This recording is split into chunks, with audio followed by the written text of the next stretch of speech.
कक्षा 9 पार्ट 1 हमारे आसपास के पदार्थ। ठीक है, इसका अपन आज देखेंगे टेस्ट। ठीक है, आज अपन ने क्या टेस्ट लिया है, इसका जो इम्पोर्टेंट क्वेश्चन है अपने वार्षिक परीक्षा के लिए, ठीक है, उनको देखेंगे। जो आपकी वार्षिक परीक्षा होने वाली है उसको देखते हुए अब अपन टेस्ट ले रहे हैं पार्ट के, ताकि आप लोग को एक रिवीजन मिल सके। जितने भी इम्पोर्टेंट क्वेश्चन है उनको लेंगे यहाँ पे। ठीक है, तो पहला जो क्वेश्चन है आपका, पदार्थ की कितनी अवस्थाएं होती है। तो पदार्थ की अपनी अवस्थाएं कितनी होती है? 3 अवस्थाएं, जैसे आपकी गैस, द्रव और ठोस। ठीक है, ये 3 अवस्थाएं होती हैं, आपको पता है अच्छे से। ठीक है, जो इंपॉर्टेंट क्वेश्चन है उन्हीं को लेंगे अपन इसमें। न्यूनतम विसरण का गुण पाया जाता है। विसरण गुण किसमें पाया जाता है? कम ठोस में।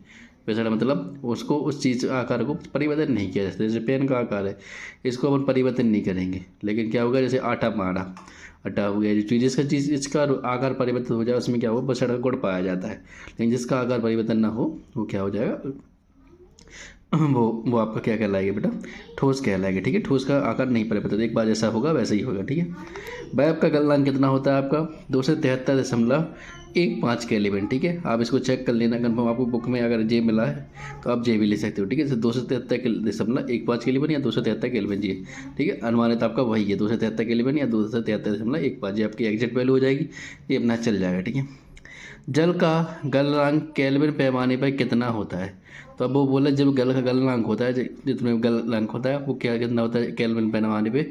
273 केल्विन। ठीक है, ये आप खाली स्थान पूछ लें, यहाँ पे ऑब्जेक्टिव पूछ लिया, किसी भी काज से पूछ सकता है वो आपका।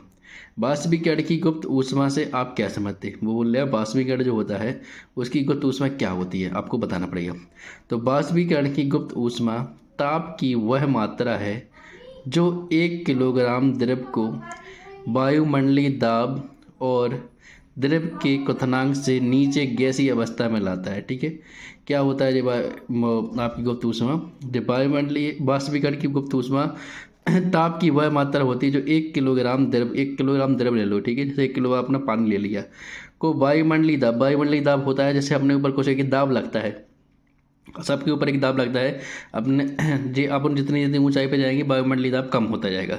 मतलब वायु के द्वारा जो दाब लगता है उसे क्या क्या बोलते हैं अपन? वायुमंडलीय दाब। ये सबके ऊपर, क्योंकि अपन को पता है ना कि वायुमंडल में क्या होती है, हवा होती है, और हवा का कुछ दाब लगेगा ही लगेगा। ठीक है, जैसे अपन पंप में हवा भरते हैं ना, तो उसमें बल लगाते हैं, उसमें दाब लगाते हैं, तभी तो हवा बढ़ती है ना। तो ऐसे ही वायुमंडल दाब, वायु की जो अपने ऊपर दाब लगता है वो होता है। ठीक है, और द्रव के क्वथनांक से नीचे, क्वथनांक क्या होता है? जहाँ पे बॉयलिंग होता है, मतलब आपने देखा होगा गैस पे पानी चढ़ा दो तो 100 डिग्री सेंटीग्रेड के आसपास वो क्या हो, उबलने लगता है। ठीक है, तो क्या होता है, द्रव दाब और द्रव के क्वथनांक से नीचे गैसीय अवस्था में लाता है। तो गुप्त ऊष्मा क्या होती है? सीधी गैसीय अवस्था में लाता है वो आपको। ठीक है, समझ में आई चीज़ बेटा? अब देखो, उत्पादन को परिभाषित किया। तो उत्पादन क्या होता है आपका? किसी ठोस पदार्थ को गर्म करने पर, जैसे ठोस पदार्थ है कुछ, उसे गर्म करने पर वह है बिना द्रव में अवस्था में। ठीक है, वो द्रव तो जानते हो, द्रव मतलब इसका क्या हो, द्रव्यमान निश्चित होता है, वो आकार निश्चित नहीं होता। पानी को अपन लोटा में डालें, लोटा जैसे हो जाएगा, बाल्टी में डालेंगे बाल्टी में जैसा हो जाएगा। ठीक है, जिस प्रकार से। ठीक है, तो द्रव वो होता है आपका। आज सीधे गैसीय अवस्था में बदल जाता है। ठीक है, पदार्थ अपना गर्म किया अपन ठोस अवस्था में, और सीधे द्रव में नहीं बदलते। ठीक है, वो कहाँ बदल जाए? सीधा गैसीय अवस्था में, मतलब ठोस को गर्म करो सीधे क्या हो जाए, गैस बन जाए। ठीक है, द्रव में नहीं जाए। नहीं, सीधा आपने वायु देखा है, वायु को थोड़ा गर्म करेंगे तो वो द्रव में हो जाती है। ठीक है, जो होता कि नहीं होता? ठीक है, फिर उनको उबालते हैं, फिर गैस में जाती है वो। ठीक है, लेकिन इसमें क्या होता है, ठोस पदार्थ सीधे क्या पहुँच जाता है, गैस में। इस घटना को उत्पादन कहते हैं। क्या बोलते हैं इस घटना को? सीधा गैस में बदल जाता है गर्म करने पर। तो उसे उदाहरण में अपना कपूर हो जाए, कपूर को जलाते हैं सीधा गैस बन जाता है। बनता कि नहीं बनता? ठीक है, तो आपका क्या हो जाएगा, उत्पादन। गर्मियों में मटके का जल ठंडा क्यों रहता है? तो आपका गर्मियों में जो मटका अपना पानी पिए ही होगा, ठंडा रहता है कि नहीं रहता? ठीक है, तो देखते हैं। घड़े में बहुत अधिक संख्या में छोटे छोटे रंध्र होते हैं। मटके में देखो आपको पानी रिसता रहता है, रिसता रहता है, मटके में पानी भरेंगे तो रिसता रहता है, तो उसमें क्या छोटे छोटे छिद्र होते हैं जिसमें पानी धीरे धीरे रिसता रहता है। रिसता कि रिश्ता? गर्मियों में वायुमंडल में जल वाष्प कम हो जाता है। जब पानी मंडल, जैसे गर्मी पड़ रही, तो जितना भी जल वाष्प होता है पानी मंडल, मतलब जितनी जल की मात्रा होती है वो क्या हो जाती है, कम हो जाती है। क्या हो जाती है? क्योंकि अपने बाधा बैठा में मतलब नमी रहती है, जैसे ठंड में भी और मौसम बरसात, मतलब बरसात के मौसम में। लेकिन गर्मियों में जलवाष्प की मात्रा क्या हो जाती है, कम हो जाती है, हट जाती है बिल्कुल से, जिससे वाष्पीकरण की दर बढ़ जाती है। अब पानी रिसेगा, पानी बाहर जाएगा तो पानी निकलेगा, फिर ऊपर जाएगा। वाष्पीकरण क्या होता है आपका, वाष्प बन के ऊपर उड़ जाता है पानी। ठीक है, समझ में ये चीज़, बाष्प बन के ऊपर उड़ जाता है कि दर बढ़ जाती है और घड़े के आसपास वातावरण ठंडा हो जाता है। अच्छा, बाष्प भी घड़े की दर बढ़ेगी तो क्या हो जाएगा, गर्म माहौल होगा वो कम हो जाएगा और सीधा ठंडा मतलब ठंडा मौसम हो जाएगा वहाँ मटके के पास में।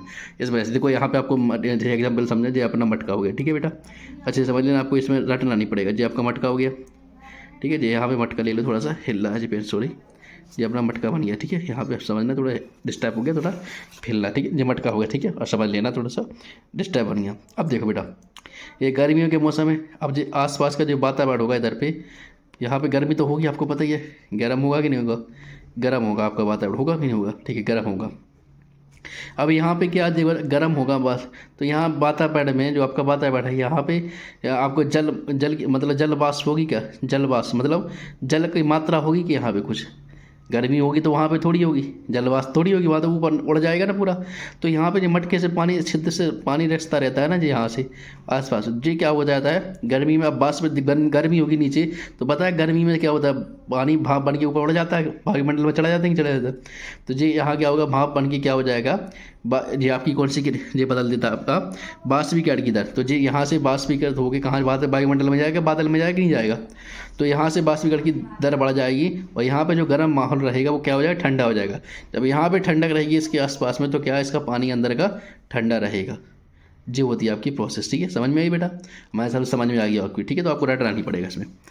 अब गर्मियों में हमें सूती कपड़े क्यों पहनने चाहिए, आपकी जो गर्मी होती है आपने देखे होंगे, सूती कपड़े पहनने चाहिए, सूती कपड़े बहुत आसानी होती है और मतलब आपको गर्मी नहीं लगती ज़्यादा। तो सुनो, गर्मियों में हमें शारीरिक प्रक्रिया के कारण अधिक पसीना आता है। जैसे गर्मी में क्या हमें कुछ काम करेंगे तो पसीना आ जाता, तुरंत नहीं आ जाता, तो पसीना आता कि नहीं आता। सूती कपड़े में जल का अवशोषण अधिक होता है।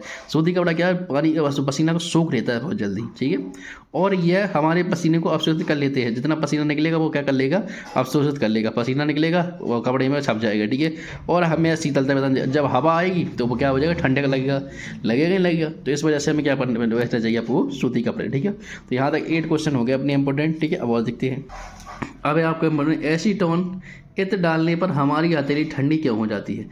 एसीटोन या इत्र डालने पर, देखो इसमें या है, या लगा होगा, एसीटोन या इत्र डालने पे, इत्र मतलब जो आपका सुगंधित वो रहता है ना, वो सुगंध रहने पे इत्र बोलते, ठीक है। एसीटोन या इत्र डालने पर, या ठीक है, दो अलग हैं। एसीटोन या इत्र डालने पर, या लगा दो इसके बीच में क्योंकि दो अलग हैं। इत्र डालने पर हमारी हथेली ठंडी इसलिए हो जाती है क्योंकि एसीटोन या इत्र बाष्पशील पदार्थ होते हैं। कैसे होते हैं, जो बाष्पशील मतलब उड़ने वाले, जो चीज़ आपको अभी ये ठंडे मटके में समझे ना, बाष्पशील मतलब ये उड़ जाते हैं, ठीक है। बाष्पीकरण मतलब बार बार उड़ के चले जाते हैं पदार्थ हैं। और जब हम इन्हें अपनी हथेली पर डालते हैं, जैसे अपनी हथेली यहाँ बना लो, ये बना लो हथेली, ठीक है, अच्छी थोड़ी एक फिंगर हो गया, ठीक है, अब हंसना मत आप लोग, जी फिंगर हो गया अपनी, ठीक है।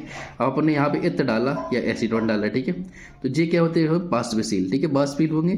तो ये हाथ पे यहाँ डालेंगे तो ये क्या बाष्प बन के ऊपर उड़ जाएंगे, टूट जाएंगे, कहाँ पे जाएंगे, वायुमंडल में, मतलब बादल में जाएंगे ही जाएंगे, ठीक है।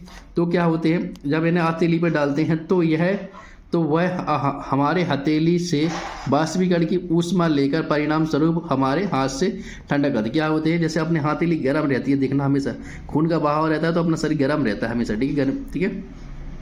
तो जब जे इनको हथेली एसीटोन को डालते हैं तो जो अपने हाथ की ऊष्मा होती है ना, ऊष्मा मतलब हाथ गर्म होते हैं, उसकी ऊष्मा लेके क्या हो जाती है, बाष्पीकृत। क्योंकि जो बाष्पीकृत होना है, अगर बाष्पीकृत होना है तो आपको गर्मी चाहिए, तभी तो बाष्पीकृत हो पाएंगे आप। गर्मी देखो, आपने देखा हो ठंड के मौसम में ओस जमती है, ओस गिरती है, क्यों गिरती है ओस, क्योंकि ठंडा रहता है मौसम, तो इसमें बाष्पीकरण की नहीं हो पाती, इसलिए पानी अपना नीचे गिरता है। लेकिन गर्मियों के दिन में उल्टा होता है, गर्मियों के दिन में गर्मी पड़ती है, इस नीचे गर्म रहता है, तो बाष्पीकरण कहाँ के ऊपर की वजह हो जाता है, ठीक है। तो आपको समझ में आ रहा होगा।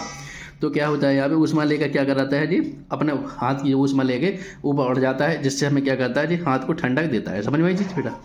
अब देखिए पदार्थ के कणों, अब आपका 10वां है, पदार्थ के कणों की विशेषता लिखो। पदार्थ के कण की विशेषता क्या है आपकी, पदार्थ के कण बहुत छोटे होते हैं, पदार्थ के जो कण होते हैं छोटे होते हैं। पदार्थ के कण निरंतर गतिशील होते हैं, कैसे होते हैं, निरंतर गतिशील होते हैं। पदार्थ के कणों के बीच रिक्त स्थान होता है, पदार्थ के कण एक दूसरे को आकर्षित करते हैं, ठीक है। तो जी आपकी क्या हो जाएंगी, विशेषता हो जाएंगी, ठीक है। तो जी आपका यहाँ आपका एक लेसन समाप्त होता है, ठीक है। जितने भी इंपॉर्टेंट क्वेश्चन थे इसमें हमने बता दिए हैं, आप इसको कर लोगे तो आशा के लिए कंप्लीट हो जाएगा, ठीक है। धन्यवाद।